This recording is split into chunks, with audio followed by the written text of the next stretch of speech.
So here we're going to look at the tension of a rope due to support a space elevator. Assume that we have a planet with mass MP and a rotational period t. Determine the distance r to the center of the planet where a space station could orbit the planet with the same period t. I don't know if you know what a space elevator is, but the whole idea is like elevators and pulleys are very easy for lifting things. So if we attached a rope or a big pulley to something in geosynchronous orbit, that means it matches the period of the Earth's rotation, then presumably things could go up and down on it very easily, rather than us like using like big rocket engines to launch stuff into space. So basically, this thing here has to have the same angular speed as whatever the Earth is spinning at. They have to have the same angular velocity. They have to have the same period, is the other way to think about it. So same period. It's like basically every 24 hours you want this space station to go around, and 24 hours the Earth goes around the period once. Okay, so how do we figure out this relationship? Is we have to connect the two. We're going to start from first principles, I would say. Well, okay, this guy has a force of gravity acting on it, right? From a free body diagram point of view. Always start with the free body diagram if you're stuck. Okay, that's the only force, right? Because nothing else is touching the space station. I haven't put any rope on it yet. I've just said it's just floating there, okay? So we just have the force of gravity. Now, the force of gravity is G m1 m2 over r squared is my net force. And in this context, one of the m's is the mass of the planet, and the other is the mass of the station, and it's a capital R squared. That has to equal ma, which is mv squared over r. Okay? This is the mass of the space station, and the space station is moving with an acceleration v squared over r. So then the m's cancel. I can divide both sides by m. Now I need to connect it to the period because I'm attempting to solve for the period. The period is the distance. What's the relationship between speed and the period? Is the speed is the distance over time, and the distance in one period, time period t, it travels 2 pi r, circumference of a circle. So therefore the period is equal to v over 2 pi r. Okay, aha. So I can take this and solve for v, and then plug that, and then just divide by 2 pi r. So I'm going to multiply both sides by r. That cancels with that one over there. Okay, so then I have v squared as that. So therefore v has to equal, from this expression, v equals the square root of g, mass of the planet, over r. And then we're just going to simply plug that into there to find the period. So t equals square root of g mp over r divided by r. Okay?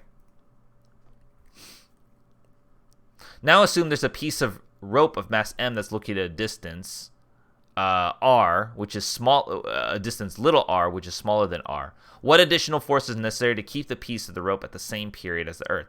So now this guy's moving at a period t. It's perfectly. The space station is moving around in orbit without having any rope attached to it. That's what your like Dish or DirecTV, those satellites are in geosynchronous orbit. That means they're in the same spot in the sky because it rotates around the Earth at the same speed, or the same angular speed, same period that the Earth's rotation is. Okay, but now we're at a different location and we need the same period here. So again, we need to look at the net force here. We have a force here, and I'm going to say there's a force here. Now this force is due to a tension in the rope. How do I know that? You just have to trust me on that one. It's some additional force. We don't know which direction it is, so let's just say it's outward, and then decide if it's you could set the direction inward also. Does it need extra force? But turns out that, like, basically from this quantity, if you look at this period equation, with a smaller r, this quantity is going to get bigger. All right. So what ends up happening is if you are at a smaller distance from the Earth, you have to spin faster. You have to go around the Earth faster in order to maintain orbit. So in order to keep it, like if you want it to go slower, you need to have a force outward to sort of prevent that from happening. But you could honestly do it either way. This is my unknown force. Let's call it F1. we'll just call it F additional. This is my additional force I need. I need some additional force in order to keep it going at the same period. Because remember, this R is at a special distance to where like it's moving at a geosynchronous orbit. Okay, cool. So, oh, I'm sorry. On A, I was supposed to solve for R. I don't know why I was solving for T. They didn't. They gave you the same period T. You have to solve for R in this case. So, let me just make a quick correction there. So here we're doing, how do I solve for the R? Well, to bring it inside the square root, I make this the square root of R squared. And then I can bring it into a single square root, GMP over R times 1 over R squared, which is really the square root of GMP over R cubed is equal to T. So now I cube both sides. Oh, sorry, square both sides. I don't know why I said cube. Square both sides to get rid of the square root. Kind of cross multiply. So R cubed is equal to GMP over T squared. And then take the cube root to get rid of that. Or raise it to the 1/3 power if you want. Okay, so that's the radius there. Okay, so back to our scenario here, right? Like, so now what we've done is we have a different force here. We have so if I look at the net force on this little mass here, right? It's Fg minus Fa. Like I said, if you make the Fa point in the other direction, you'll make it plus Fa there. Is equal to m v squared over r, right? Because it's the net force. It's moving in a circular accelerating path here. Okay, so this is g, mass of the planet. I'm just substituting for the force of gravity over r squared minus the additional force is equal to mv squared over r. Okay. Now, I want to put this v into the same period, right?